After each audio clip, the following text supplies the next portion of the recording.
Jeudi 20 décembre, bonjour à toutes et à tous, bienvenue sur votre chaîne d'actualité régionale. Toute l'information du jour près de chez vous en images en 8 minutes. Ça démarre, vous le savez, par vos prévisions en météo en ce jeudi au programme un ciel chargé, des nuages et surtout des pluies prévues un peu partout dans la région. On n'y échappera pas aujourd'hui. Le temps sera assez humide et maussade du littoral à la métropole lilloise. Parfois quelques timides éclaircies pourraient apparaître entre deux perturbations. Les températures, elles restent de saison avec 10 degrés cet après-midi à Dunkerque et à Calais, 8 degrés à Boulogne, Saint-Omer et Lille. Les prévisions météo complètes bien sûr après ce journal. On démarre d'abord cette édition avec une belle image de solidarité envers les personnes âgées isolées à l'approche de Noël. Dans la région, l'association Les Petits Frères des Pauvres organise des repas de fête pour plus de 700 personnes, ainsi que des colis pour celles et ceux qui ne peuvent pas se déplacer. Depuis plusieurs jours, les paniers garnis de douceurs salées et sucrées se remplissent. 330 personnes très isolées vont en bénéficier cette année. Le 24 décembre, en fin de journée, les bénévoles iront eux-mêmes les livrer à domicile afin de passer un moment privilégié avec ces personnes seules. Cela permet de partager un bon moment, de briser la solitude un peu plus pesante durant cette période. Explication au micro de Xavier Silly. Personnellement, j'ai accompagné donc une personne qui ne quittait jamais son lit. Et donc, c'est sûr que j'allais passer donc le 24 en fin d'après-midi, vers 18h, 19h, partager ce temps convivial avec elle. On s'installait et on mettait la table, on dressait une très belle table, des fleurs, une bougie. Cette personne, elle était avant tout heureuse que l'on vienne à sa rencontre, puisqu'elle n'a aucune possibilité de se déplacer et de sentir qu'elle existait. Elle existait, voilà. En ce moment où elle se sentait aussi particulièrement encore plus seule parce qu'elle n'avait pas de famille présente. L'actualité est sociale aussi en images avec une trentaine d'enseignants de la région présents hier devant le rectorat à Lille. En cause bien évidemment la réforme du bac et surtout les suppressions de postes annoncées à la prochaine rentrée. On parle de 2650 professeurs en moins selon les chiffres. Une vraie catastrophe pour eux alors que 25 000 élèves sont annoncés en plus dans les collèges et lycées dans tout le pays. Concernant le baccalauréat et le choix des spécialités, les enseignants dénoncent un écrémage, puisque tous les lycées ne pourront pas proposer les mêmes spécialités, ce qui pourrait freiner les études de certains jeunes dans les lycées les moins privilégiés.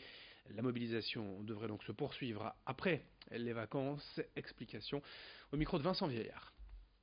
On laisse soi-disant le choix aux élèves, sauf que par le choix de ces spécialités, qui ne seront pas offertes non plus dans tous les établissements à tous les élèves, on met en place une forme de tri social, puisqu'on a des élèves peut-être qui vont choisir des options, ou des spécialités pardon, pour la première, et qui vont les bloquer pour la suite des études. Alors qu'on sait que pour ce qui se passe pour Parcoursup, nous n'avons actuellement aucune idée de ce qui va être demandé dans les formations dans le supérieur. On va spécialiser de plus en plus et il y aura ceux qui choisiront les bonnes spécialités et les autres.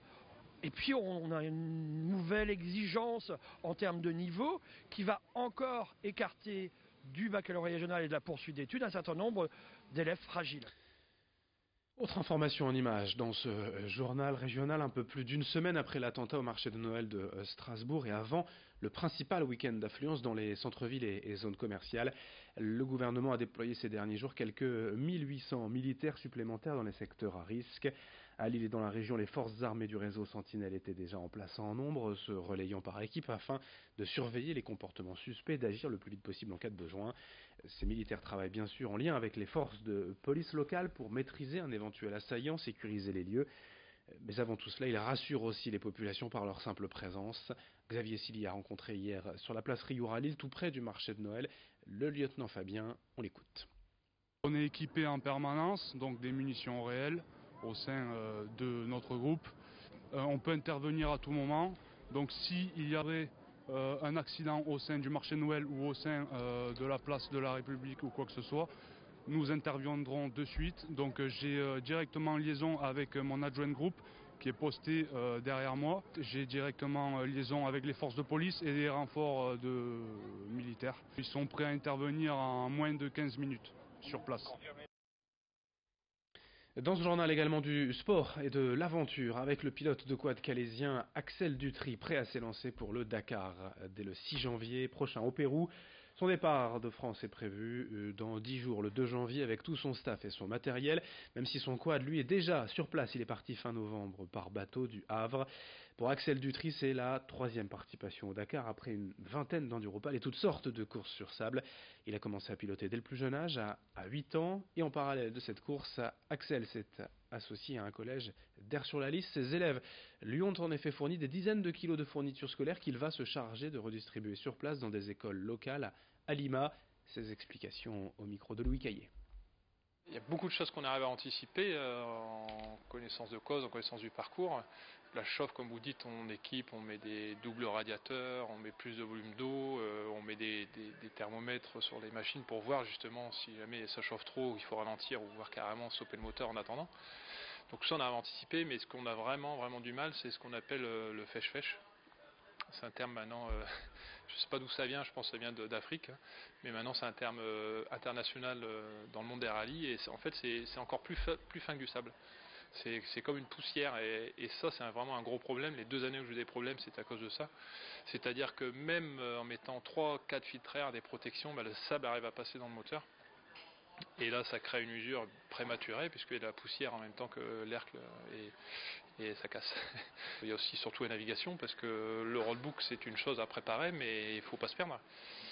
Et si on se perd, c'est vite stressant. Et puis pour finir ce journal, nous vous proposons une idée de cadeau pour les fêtes si vous souhaitez voyager ici même dans la région, dans les Hauts-de-France. Bruno Wouters, ancien journaliste de la Voix du Nord et président du bateau-feu à Dunkerque, présentait hier justement sur la scène dunkerquoise son livre Hauts-de-France, le voyage.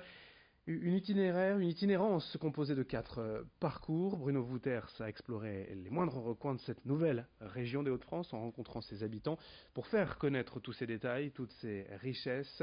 Hauts-de-France, le voyage, c'est aux éditions de l'Aube. Ça coûte 24 € et on écoute Bruno Wouters au micro de Marine Kijek.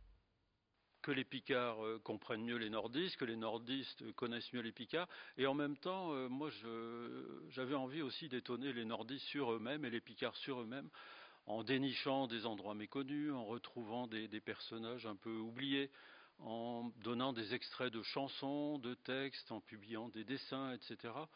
C'est quand même l'idée de surprendre. D'ailleurs, si vous regardez la couverture, on pouvait s'attendre à, je ne sais pas moi, une image de braderie, un carnaval, un beffroi. Et non, là, c'est pas un cliché, c'est un mouvement, c'est une personne qui marche, c'est un horizon, c'est une couleur aussi. Et voilà, l'envie de surprendre au fil des pages. Fin de cette édition régionale, d'autres infos à suivre dans un instant, notamment vos prévisions météo. Très bonne journée à toutes et à tous.